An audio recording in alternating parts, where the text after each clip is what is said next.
Warning, the stories you're about to hear are detailed accounts of shenanigans, pranks, and some mistakes that are meant to replicate the sort of discussions that veterans have when they reunite over a cold beverage and do not depict the professional daily actions of the military at large. We hope to make you laugh, but not to disrespect our proud men and women in uniform. Listener discretion is advised.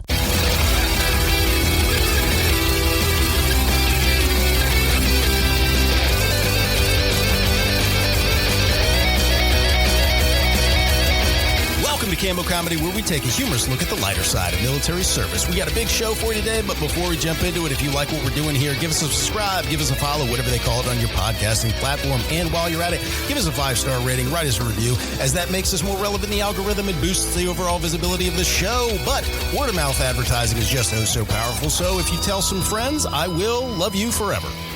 Okay, let's jump into the show.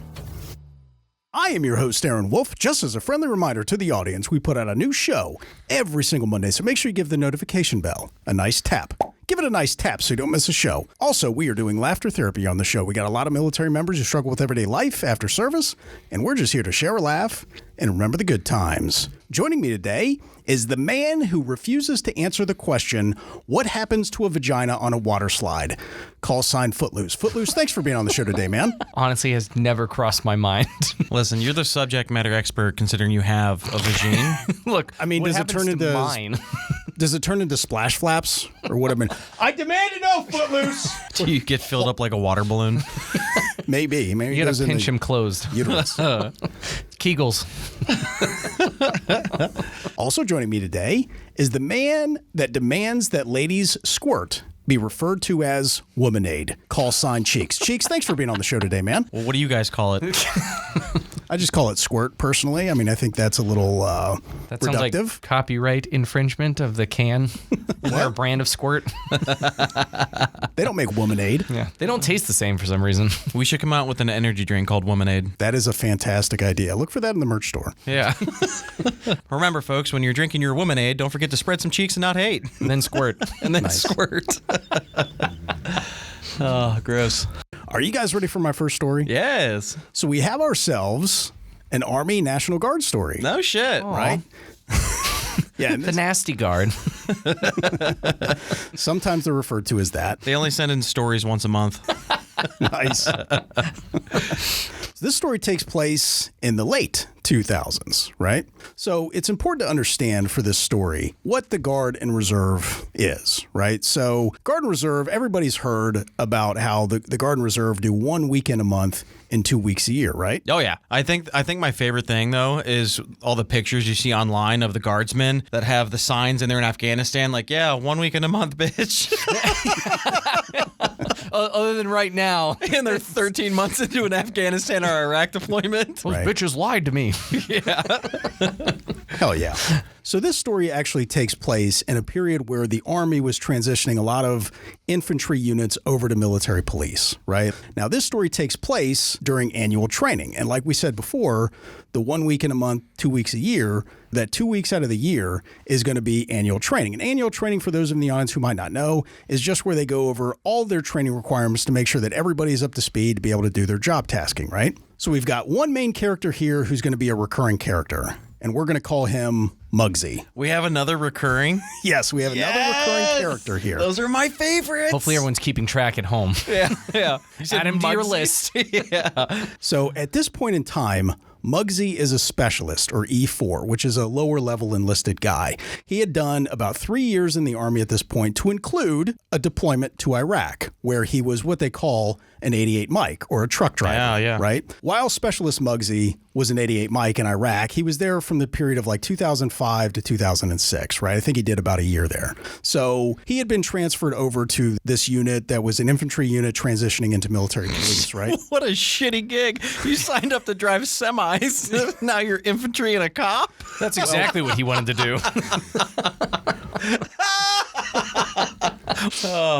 I mean, he will do that. Yeah. Some of the time. Oh, man, that sucks. So anyway, we've got a few other main characters here, and we're going to call them Sergeant Connor, who is the team leader.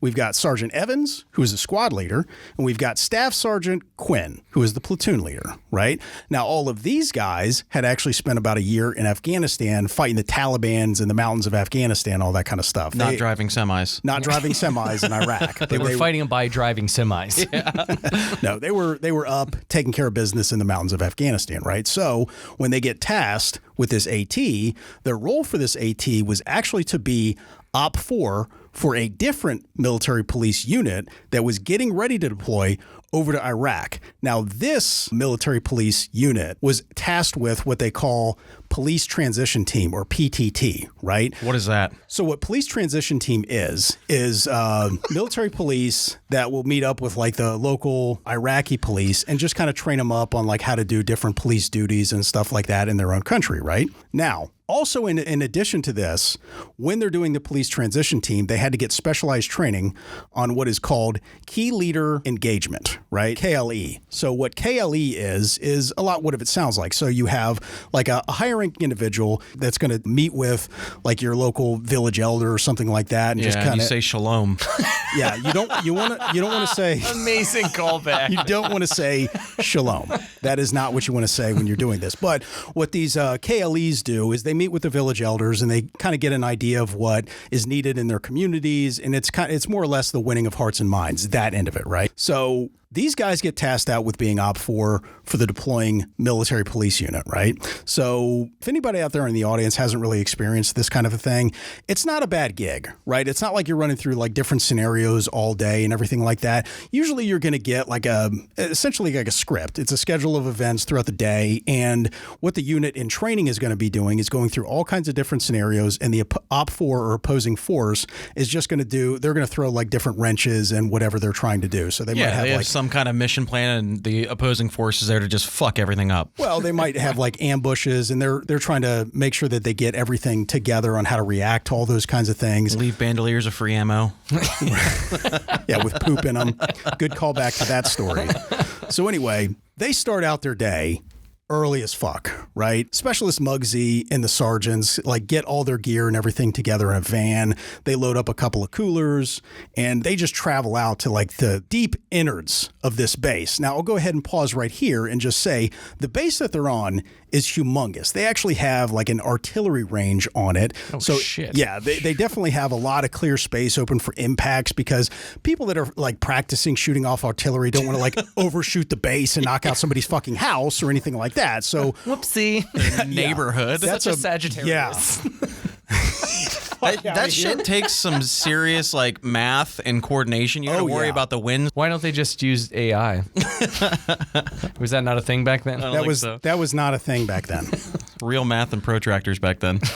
So what we're trying to articulate is this is a humongous base. So these guys just travel off like deep into this base, and they come across a nice concrete bridge. And under the bridge is a nice little stream. And they pull up their van and they just park it right there on the bridge. Right in the middle of the bridge? Yeah, they park it right on the middle of the bridge. Underneath it? No. On top of the bridge. Oh.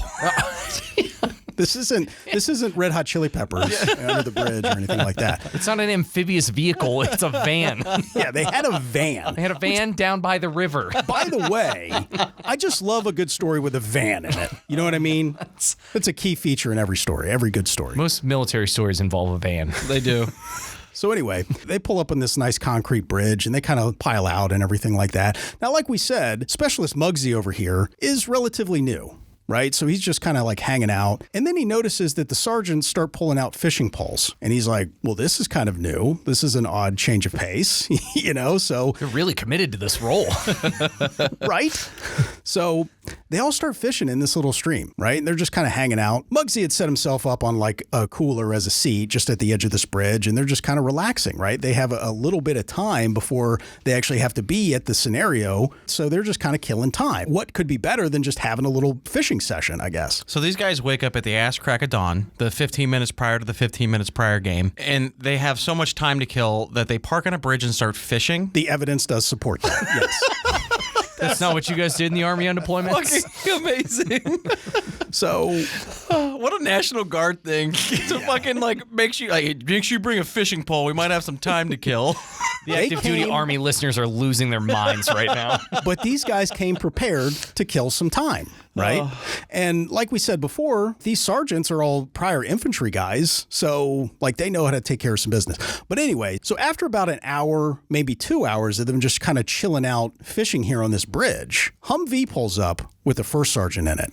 And this is where Specialist Muggsy kind of starts to have a little bit of a panic attack, because for those of you in the audience who might not know, first sergeants in the Army have a bit of a reputation. Oh, yes. Like they're supposed to be the ones responsible for making sure all the enlisted guys stay the fuck in line, right? So they have a reputation for being some hard asses, right? So he's just all good things to say when he shows up. First sergeant gets out, kind of walks up to the group and says, "Is anything biting?" What? Right? I was waiting for the right. You're waiting for him to get his ass ripped. Fuckface! Oh my God. No, he just simply inquires, "Is anything biting?" And Specialist Muggsy over here doesn't quite know how to take all this. He was not expecting this. He's a little flabbergasted by it. Yeah, an E8 just walks up. You're expecting to get your shit pushed in, and he's like, "Hey, is anything biting?" Well, check this out. The next thing the first sergeant says, "Got anything cold to drink?" Get the fuck out of here. So one of the sergeants... See, this is enraging cheeks already. This isn't real. I reject this story. So one of the sergeants points to the cooler that Muggsy is sitting on and says, "Yeah, we got some drinks in there." And Muggsy, still at this point, little bit naive, is thinking like, well, we brought some coolers for waters to stay hydrated. We're going to be out here all day, like in these hot training environments and everything like this. So the first sergeant says, "Get your ass up." So Muggsy jumps up, unasses himself from the cooler. The first sergeant opens it up to find out that this cooler is full of ice and beer. Yes, it fucking is. This is again where Muggsy starts to have a little bit of a heart attack. It's gonna happen. A little bit of a panic attack, right? He's like, "Oh my God." He just has visions of himself. This is where I die. All the sergeants, him in front of the commander, getting their asses fucking kicked. Oh no. For having beers out there in the training area.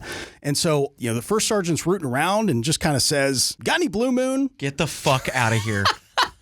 And this guy's an imposter. He is not an E8 first sergeant. That did not happen. In all fairness, though, this group of guys had spent a year in the mountains of Afghanistan fighting the Taliban. Yeah, so they were kind of a little bit closer at this point. Yeah. They're just like, whatever, we're going to do this Op 4 gig and it's not going to be a big thing. That's pretty fucking cool, actually. But when you get past the rage, it's cool. But when he asks for some Blue Moon, one of the sergeants points to the other cooler that's inside of the van. Stop. And They have says, two fucking coolers full of beer. We've got some in that one over there. So he's like, "Oh, okay, cool." So then he goes in and picks himself out a nice Blue Moon, and then he gets a pole and sits right there on the edge of the fucking bridge and starts fishing with him. What the fuck? Cheeks is beside himself. He's heavy breathing, losing consciousness. I don't understand what's happening. Right? So, oh my God. So anyway. Army National Guard, not Air National Guard, right? So God. They fish and just kind of hang out for about the next 2 hours. And that's where the sergeants say, "We're getting kind of close to our time hack here. Why don't we load up the van and get out to the training area," right? So they do so. They load everything up and then they move on out to the training area. Now, like we said before, they're supposed to be an Op 4 for this other military police unit. So yeah, but all the Op 4s fucking blasted at this point. No, I don't think they didn't say that they got completely wasted. They were enjoying a nice time in the morning to fish off of a fucking bridge, just kind of relax a little bit. They're professional alcoholics. A couple beers is going to do nothing for them. Right, but they're just enjoying the day. So anyway, the training area that they were supposed to go to is like a mock village, right? And it's got roads that approach to it. It's kind of like an open space. And then they've got all these different little buildings set up for where the MP unit can run through their different scenarios. And the Op 4 is supposed to do different attacks throughout the day, right? Yeah. So all the Op 4 have some handheld radios. And they kind of spread out and they take their hiding positions. And they're waiting for this other military police unit to arrive so they can take care of their business, right? Now, the scenario that's supposed to happen is the military police unit is supposed to come into this mock village and perform one of those KLE drills, right? Okay, so yeah. What's supposed to happen is they have a convoy that arrives. Then you have an upper echelon guy get out with a small security team and interpreters, and then they're supposed to go into like a designated building, meet up with like a village leader, and then the rest of the convoy is supposed to do like a 360 bubble of security around that general area. That way, if they ever get attacked or anything, there's going to be a nice security bubble. Yeah. You know, all that kind of stuff. So there's nice standoff distances, right? So all the Op 4 guys are in their hiding positions. They got their little walkie-talkies and everything. They're set up. A beer and a koozie. Yeah. No. Everything's set up. No, they had set the beer aside by this point. So check this out. Here comes the convoy of these different MPs. They have 4 turtleback Humvees. The whole convoy approaches, right? Now, we just described to you what is supposed to happen. But what happens is what only can be described as a very guard thing, right? I can't wait. Yes. So the whole convoy pulls up and everybody dismounts, right? So you've got the upper echelon guy, you've got the interpreters, and you've got the security team. And then you have every other person that's in the convoy that kind of collapses around them and does this bubble of security, but close in. And then they move into the building where they're going to be meeting the village elder at. And the security team, the interpreter, and the upper echelon people, they go inside. And then the rest of the security guys just kind of do a 360 around that building. Now, Shoulder to shoulder around the entire building. so they're pulling security around the building. But this is why we train, right? So you can identify some of these mistakes before you're actually in theater, right? So now that all of the MPs have left their vehicles, and by the way, for those of you in the audience who might not know, every one bad. of them. Every fucking one of them. When I said everybody, I mean everybody. Yes. Oh, no. Right? We see where this is going. Oh, no. So when the Op 4 observe this, they kind of call out over the radios, and then one of the sergeants says, hey, rally up over here, at this edge of the area. So they have like a quick huddle, and obviously, they're like, all right, everybody just pile in the vehicles and haul ass, right? No. Yes. So the Op 4 guys, they all pile in all 4 of these different vehicles, and they haul ass, and they go about like 300 meters in the opposite direction, like to this little clearing or something like that, and making sure that they are like out of sight of the building that everybody is posted up in. Right? So they didn't even have eyes on their convoy vehicles. They were that far away from them. They did not. Oh, no. They did not. They didn't hear the trucks turn on? Apparently not, or they didn't at least know how to react to it. Oh, no. It's probably someone else. Yeah. A lot of Humvees in the area. Oh, my God. So this Op 4 team, like they just start sprawling themselves out over the hoods of these different Humvees and just kind of relax, right? Now, the other thing to note is that the observers for the exercise that was going on right there had been inside of the building. So when they call... They didn't see it either. They didn't see it either. So when they called index and people started going outside, they're like, where the fuck are the fucking vehicles? They're at the bridge fishing. So a few minutes after they called index, like the guys that are just playing the Op 4 role and they're sprawled out over the hoods of all these Humvees and everything, one of the observers kind of comes rushing up to them and they're like, oh God, this guy's going to be pissed. But kind of like much to their surprise, the guy probably had some experience with some infantry style dudes and he's just kind of shaking his head. Yeah. And he's just like, hey, guys, can you take the vehicles back over to the training area so we can reset, please? Please, can we have it back? Oh, that's fucking amazing. Muggsy's like, this is way better than driving semis. I just get them stolen now. Yeah. And so the observer guy made it clear that after they reset, don't steal the fucking vehicles this time. Oh, no. Then fucking leave your driver and gunner in it like you're supposed to. Negative training. We need you guys to act like insurgents, okay? That's exactly what they would do. You know how many kids It'd be the jumped on our kids. trucks Yes, in I was gonna say Afghanistan and kids. stole shit out of our lock boxes? I think the point here was like they had a very specific vision for how they were going to react to contact, and they just kind of, went outside of that. Fucking amazing. Because that's what war is. Pre-planned. Goes exactly the way you hope. But wait, there's more. No. So check this out, They right? steal them again. So, these guys, they're they're good guys. So they're like, all right, we'll play along, whatever. Like, if you guys want us to attack, we'll attack. Now, mind you, like, all these guys have combat experience, right? Yeah. So, like, when they went back and reset everything, they just, like, reverted to these, like, crazy guerrilla warfare tactics and all this kind of shit. So they were really giving the MPs a run for their money, right? It was so bad that one of the commanders of that MP unit that was getting ready to deploy soon had said, could we get a new group of Op4 in here? So, like, Just dial it back a little bit here. Yeah. Maybe stop digging punji stick pits. Oh my God. Too many MPs are getting hurt. That's amazing. so, I mean, this crew took that as an absolute win. They're like, Yeah. okay, so if we're fired, then that means the next day is going to be a lot lighter. You know what I mean? No shit. Oh no, don't fire us. What will we do all day? But I guess this is a case of where you can be too good at your job, right? I fucking love this story. This is so good. amazing. Absolutely fucking amazing. So, just fair warning, this is actually a two-parter. I've got another story at the end with this same group of guys. That makes me so happy. My favorite part of this is that it shows that it doesn't matter where you're at as an 11 Bravo. Like, infantrymen are going to be infantrymen. Absolutely. And I fucking love that. It's a core set of skills you got to maintain at all times. Right. Absolutely. So, we love that story. Thanks for sharing. So I've got the next one, and it's going to be another Beerwolf story. Oh, hell yeah. Yes. Beerwolf was the guy that was partying in the middle of the tornado. Right? Correct.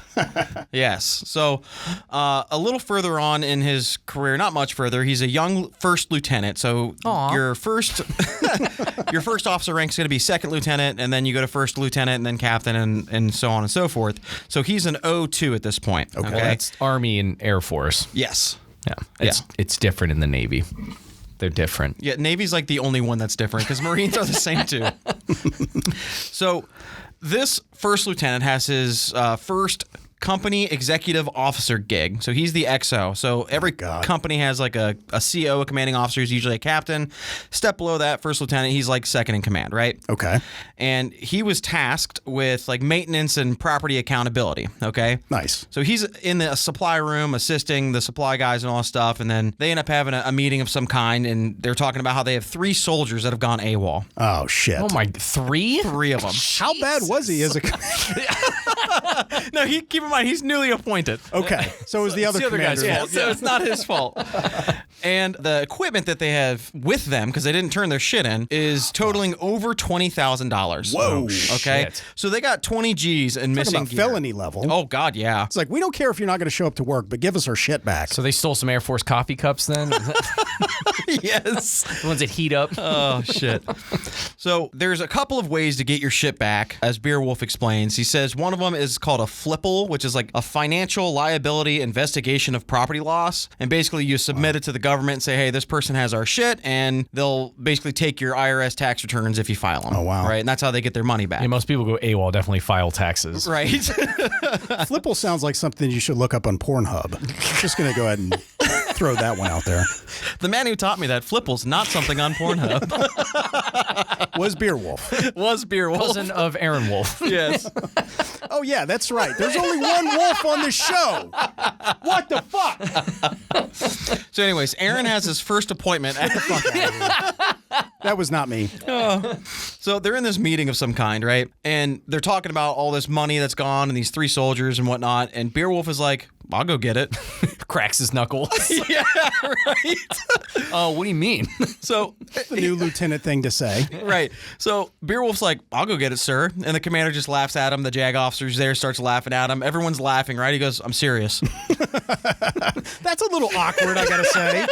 Whole room goes dead silent. Like, no, I was actually serious. You guys are laughing at me. Yeah. So he then proceeds to get a fucking Humvee, okay? Nice. He grabs an NCO. He's like, hey, we're going to these 3 houses, okay? I'm just going to stop you right there and say I like where this is going. Yeah. Wait, so they know where they're at? Like, how Well, yeah, they have their addresses. Fucking terrible. You're going AWOL, but you're at home. Really bad AWOL. So You're not even hiding. You're just absent. yeah. Well, he grabs his Humvee, he grabs an NCO, he starts making phone calls to like local PD, like, hey, are these addresses in good or bad neighborhoods and whatnot? And even the PD said for one of the neighborhoods, they're like, yeah, don't go there. Oh, shit. It's not worth it, bro. We'll just report that on their tax returns. Right? Yeah. This guy's a flipple for sure. Yeah. He's definitely a flipple. Look it up on Pornhub. So Beerwolf was like, all right, cool. So they tried calling all three of them and telling them like, hey, you need to bring your shit in, right? But two of the people didn't answer. The third one answered. I can't believe the third one answered. I can't believe it either.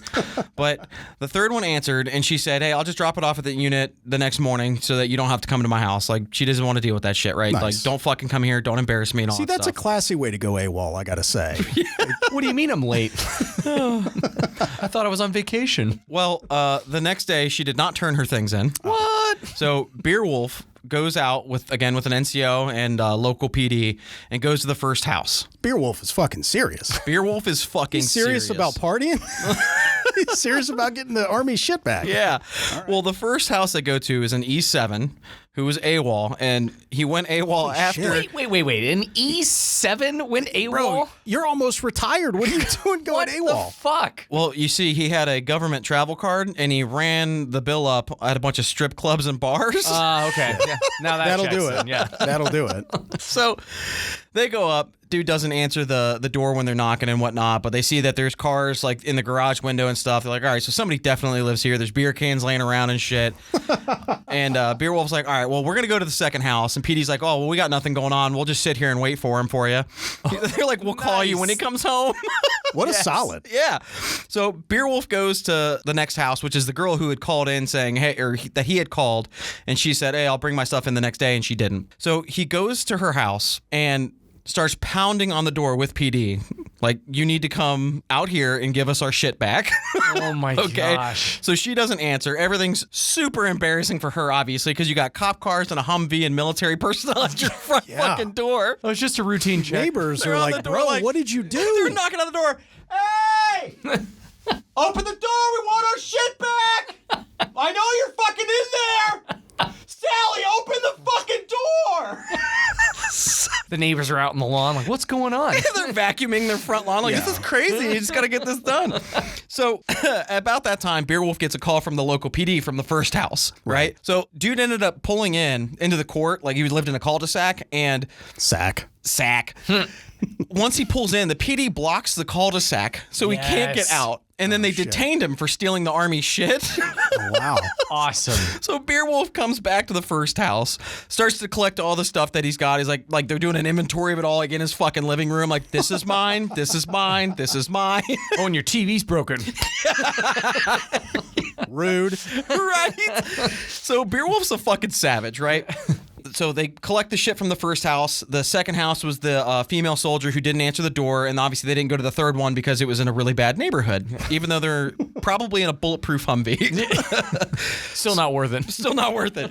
So that night, the soldier from the second house, she calls and starts cussing out one of the NCOs for embarrassing her in her neighborhood. She's really leaning into this AWOL thing. How dare you hold me accountable? So the NCO's like, yeah, you're not cussing me out. Like, you need to bring your shit in. And you were told to do it, and you didn't. So she goes on to say, you know what? It's going to be on the front porch. Just come pick it up, okay? So she leaves her shit on the front porch. Like, legit. She just dumps it all on the front porch, and Beerwolf goes back out there, and he recovers that shit, Like too. kicking out an ex-boyfriend. Just dumping the shit on the lawn.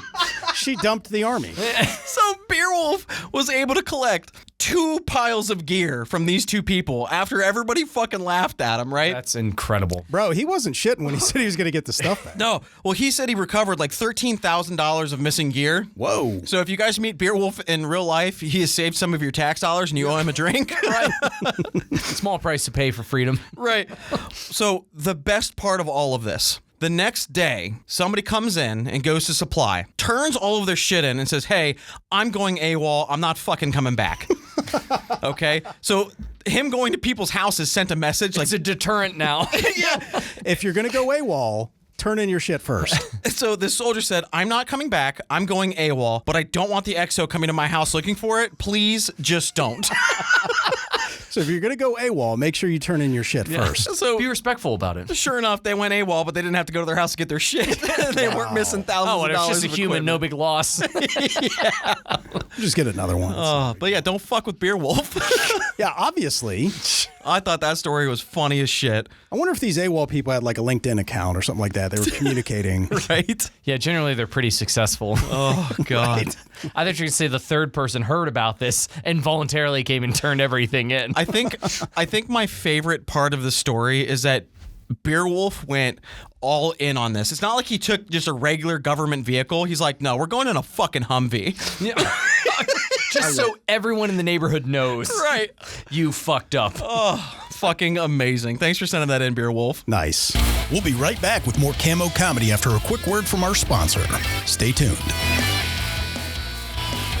With Just the Tip Tactical, Just the Tip has never felt so good. Their top-notch muzzle brakes tame your rifle's recoil, keeping you locked on target and grinning like you just hit the bullseye in more ways than one. Say goodbye to kick and hello to faster follow-up shots. Check them out today at justthetiptactical.com. That's justthetiptactical.com.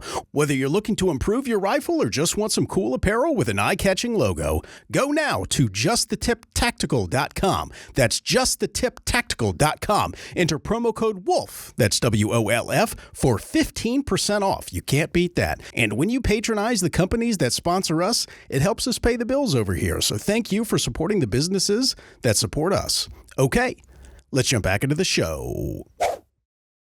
All right, so I got our next story here. And what this you got, is man? a story from Sear School. I don't know if you guys, Can you explain to the audience who might not know, what is Sear School? I don't think we've talked about Sear School before. I think this might be the first Sear story we've had. So SEER is an acronym, SERE, for Survival, Evasion, Resistance, and Escape. Nice. So essentially what this is your don't get captured training. And if It's you an do... escape room in Aaron Wolf's house. Yeah. That's more of a dungeon. Don't give away my secrets. So SEER School basically teaches you to avoid being captured, but if you do, how to resist being interrogated, and then obviously ultimately escape if you can, kind of thing. So anybody who has a potential of being captured has to go through this. So a lot of people associate it mostly with air crew if you get shot down, stuff like that. However, there's different tiers to it. So there's the lowest level, which is like, you might get captured, but you're not of really high value to the enemy. You're just kind of a... That's computer-based training. Yeah, everybody's does that on the computer. So then there's different ones you can go in person based on your value to the enemy. Yeah. So obviously the highest tiered one is like Special Forces guys. So Yeah. Navy SEALs, Rangers, PJs, stuff like that. So those guys, and the rumor is since it's the most intense one, at normal SEER school, you can get smacked across the face. They're not allowed to just beat the shit out of you, but Slap they you can around a little physically harm you, and that's kind of the point. Like That actually sounds like a really good time, actually. depending if you're Dungeon. into it. Not your basement Sear School. No, fuck me. So in this one, the rumor is that they can go up to the point of breaking your fingers. Holy shit. I don't know if that's 100% true, but that's kind of the rumor. Aaron? So- I don't know if breaking your finger or getting a rubber fist is the same thing. But I feel like I could take the rubber fist better after all my time in the military. 100%. softened it up for They you. didn't even give me a Hawk Tua before going in. So anyway, so this guy is going through tier 1. So he is a special forces candidate here, and he's going through the hardest portion of this. Well, this guy was described as being rather large, so very tall, big country boy, just massive individual. And, and we're not talking fat either. If he's going through, Oh no, like, he's very in good shape. He's just built. like a Roman god. Yeah, so this guy's huge. Even by Special Forces standards, he is monstrous. Wow. And so naturally, the one arch nemesis he encounters in SEER school is the smallest, shortest dude who's an instructor. Oh, shit. So he's short by normal standards. So by comparison to this guy, he looks like a child. Oh no. So naturally, they are just at opposite ends of the spectrum here. So he is just relentlessly picking on this tall dude, just being an extra big asshole to this guy, being really hard on him. In all fairness, that's his only opportunity to really bully a humongous guy. So, and I think they take advantage of that. That's where they leverage this. And it really, throws you off because normally that dude doesn't take shit from anyone. But obviously in this situation, it's great training because this dude is a quarter of his size, but he's the one in charge. There's not much you can do to avoid it. I would squash you in real life. Yeah. So he's just kind of trying to play the game, but he's really wearing this guy down because he's bullying him just relentlessly from start to finish. And so he said they're getting towards the end of the school. He said one morning he gets woken up by the short guy and says, hey, you come with me. And they just leave the barracks. Didn't tell anyone that he was leaving. Didn't get to like tell his team because, they're simulated being like captors. Oh, okay. But so they pull him out and didn't say anything to anyone. Holy shit. And they just walk alone, just the two of them, deep out into the woods by themselves. And he's just like, dude, I was walking for like 2 hours. It felt like. God. So they are deep in the fucking woods. Holy. And again, it's this guy who's just been giving him shit the whole time. So he's super worried about this. He's like, going through his mind. He's like, I know they can hurt me. Can they kill me? Like, with good reason. Is this where I die? This guy's like, I'm just going to beat the shit out of this guy and go back. Yeah. How much does he hate tall people? Well, and that's, it's that they start to get in your head. Like in the beginning, you're like, oh, it's part of the simulation. It's a game. But after so long, I don't know how long he's been here at this point, but like it's starting to set in. It's fucking with him psychologically. Oh, jeez. And so he's just like, no one knows that I left with this guy. Maybe this guy really isn't playing a game and he just has a thing against me because I'm fucking tall and he's not and he hates me. And no. He could easily kill me and just claim I died in an accident. Like all these things are or going he went through his head. AWOL. Yeah. Somebody call Beerwolf. We got gear to retrieve. So they get out, finally stop walking, and they're deep in the woods, middle of nowhere. And the short instructor hands this dude an E-tool, an excavation tool, like a basically fold-out shovel. It says, all right, start digging. He's like, I don't want what the fuck? He's, okay. So he starts digging. See, this is where I'm going to start pushing back and be like, bitch, like, I'm going to smack you with this shovel. this is not part of the training. To his credit, he just kept going along with it. He was playing the game, and he's digging and digging forever. He said, basically, he at this point, he's dug like a 3-foot hole already. You said grave? Yeah, basically, yeah. He's dug a shallow grave? It's dug a shallow grave. And I mean, I don't know if you guys have ever tried to use an E-tool. They're not really great. No. 3 feet would take for fucking ever with this little tool. Yeah, it's not a full shovel. Yeah. It's like the size of your arm. It's slightly above a trowel. So he gets 3 feet deep, and he's like, all right, get in it. Oh, God. And he's, I'm not doing it! So I guess, okay. So he gets in it, and he's just standing. He didn't like lay in it or anything, but he's still up to standing. his shins. Yeah. Welcome to your final resting place. So the instructor just comes up and gets real fucking close to him, and he said, I just wanted to look you in the eyes for once, you tall son of a bitch. What? And he's like, I didn't know what to think, and so I just fucking burst out laughing. I mean, at least it had a happy ending, but damn. See, that's a good one, sir. Oh, You got me. I thought you were going to tell me like he made him lay in it and start shoveling dirt on him. What are you doing? I'm burying you. Like in Step Brothers? Yeah. You're just committing to that at that point in time. But yeah, Man. He made him dig a fucking hole. the commitment that went into this bit just to say, I just wanted to look you in the eyes, you tall son of a bitch. Oh my God, that's amazing. He said he was overcome with relief that he wasn't going to die. But it was still like There's a certain torture point he that went you through should just all protest morning. a little bit and be Well, like, that's what I sir, was I don't like- know if this is part of the curriculum. At some point, he just smacks him with the E-tool and buries the instructor. No, I Right, don't it know could what have happened gone to him. the That's other weird. way. Oh my God. Damn. I'm sure that instructor told the other instructors, like, hey, this is what I'm going to do. I certainly hope so. Here's my grid coordinates if I don't come back. I got an Apple AirTag in my pocket. Yeah, you'd hope like Come some other guys are kind of tagging along at a little bit of a distance just in case things go sideways. We're gonna have 30 there's minutes of still oxygen in the hole. There's still a size differential here. That's a little bit of risky business. How many tall people did he do this to? I'm sure that was his All of gig. them. So he definitely had to pre-plan this because, like you said, how many of those tall dudes at one point are just like, no, fuck this. Yeah. Just clubs him with Oh their my God. fucking gorilla fists. Shit. Oh my God. Yeah, that was an awesome story, man. Yeah, Thanks so for Sears sharing. School sounds awesome. Right? Highly suggested. Oh, shit. All right, so I got the next story. And this is a continuation of old Muggsy here. yes. Right? Part two. Yeah, part 2 of the Muggsy saga, right? A lot of fun shenanigans. So same group of guys. You've got Specialist Muggsy, we've got Sergeant Connor, we've got Sergeant Evans, and we've got Staff Sergeant Quinn. Right? So they have just completed their training day, right? They were op 4, like we said before, and now like they've completed everything and they're back at the barracks, right? Okay. Now, Muggsy understands kind of the temperament of infantry guys, right? So when he gets back to his barracks, he's getting ready to go take a shower, but he makes sure he's going to lock all of his possessions inside of a wall locker. Smart. Right? Why? Because infantry guys are crazy and they're going to fuck with your shit. Disagree. Right? So he's not taking any chances here. Name one infantry guy that would do that. Who shit in my wall locker? Right? So Muggsy's not taking any chances. Who hot Carl'd my stuff? And that's why you use a wall locker. So Muggsy is down the hall taking a nice shower. And I don't know if any of you out there in the audience have experienced this, but there's nothing better than taking a nice hot shower after a long training day. So Muggsy is in the shower now. He's all sudsed up when all of a sudden he hears one of his sergeants yell out, "Hey, Muggsy, get the fuck out here. We're ready to go." Oh, no.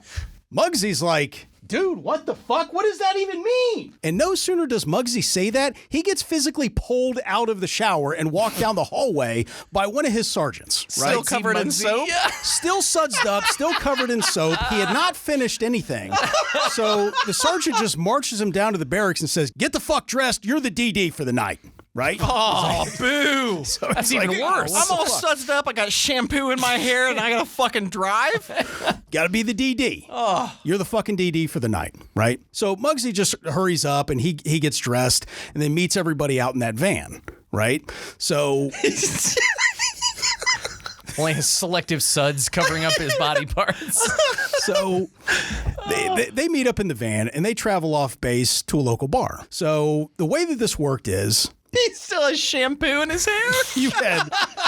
you had two sergeants that were up front. One was driving, one was hitting shotgun. And then you had Muggsy and the Staff Sergeant Quinn was in the second row of seats in this van, right?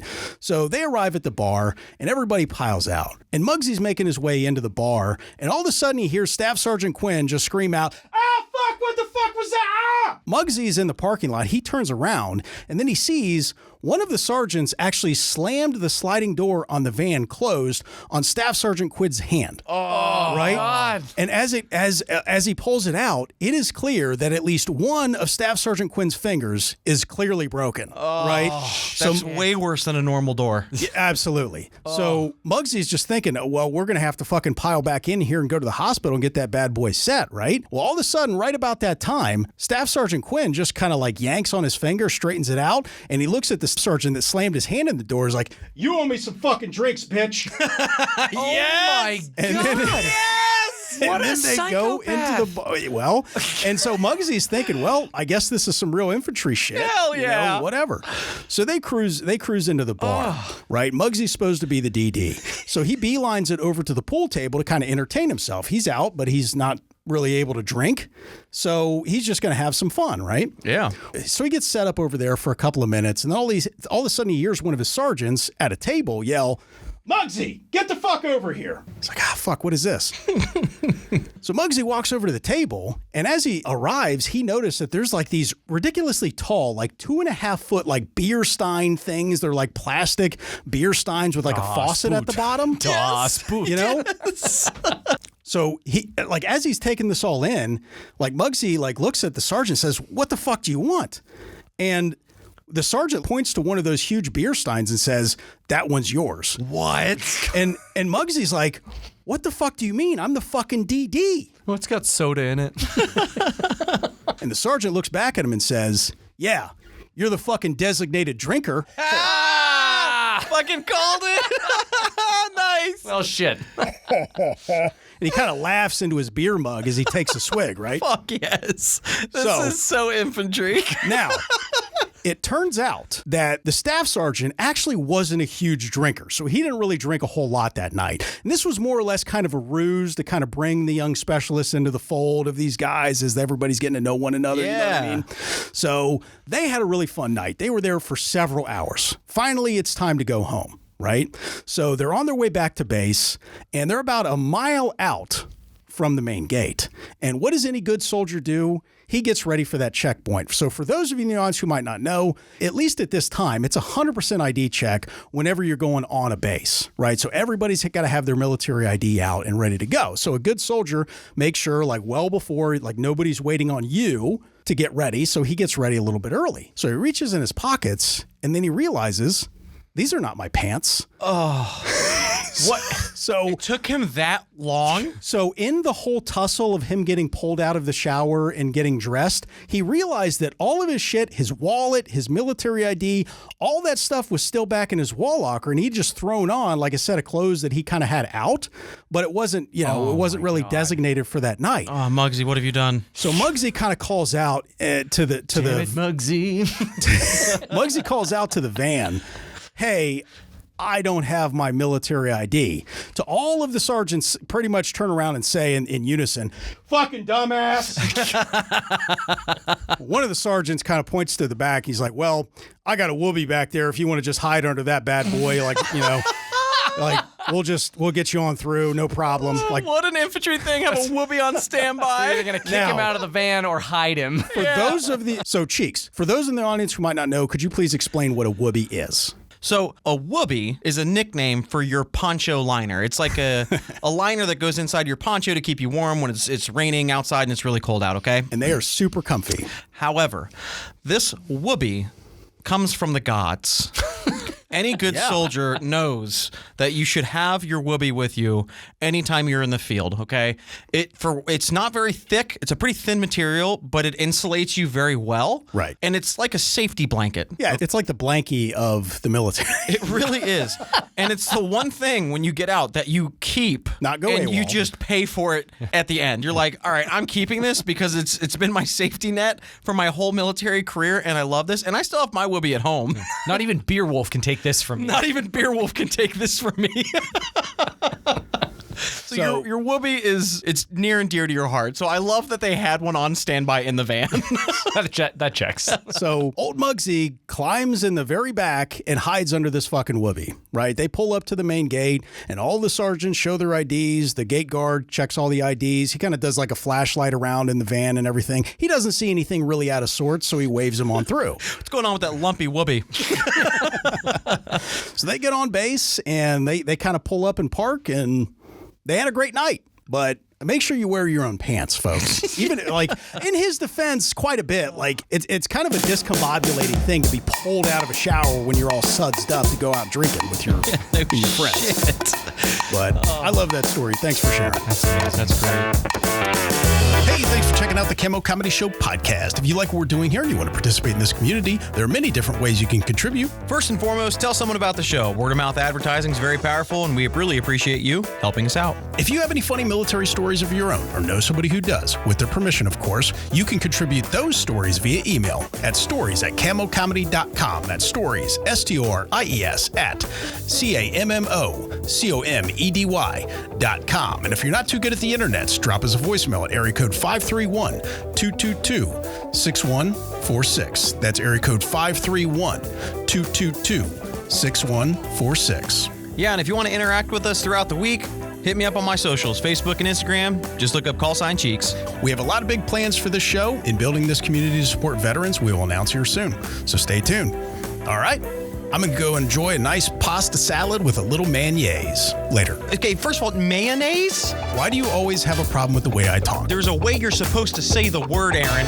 Mayonnaise? That's not it. Panache. That's not fucking it, Aaron. That's not...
I like to wear my whoopee like a cape sometimes. Does it make you feel powerful? Yeah, it's just for me. A power bottom. All three of you listening. Hey, there's 5 by now. There's gotta be. I got yelled at, by the way, when we made that joke on earlier episodes, how we only have like 3 female listeners. Our 4 female listeners got really mad at me and texted me. They all wrote a letter together. Nice. Also joining me today is the man that didn't fuck. The man that didn't fuck. Accurate. That's it.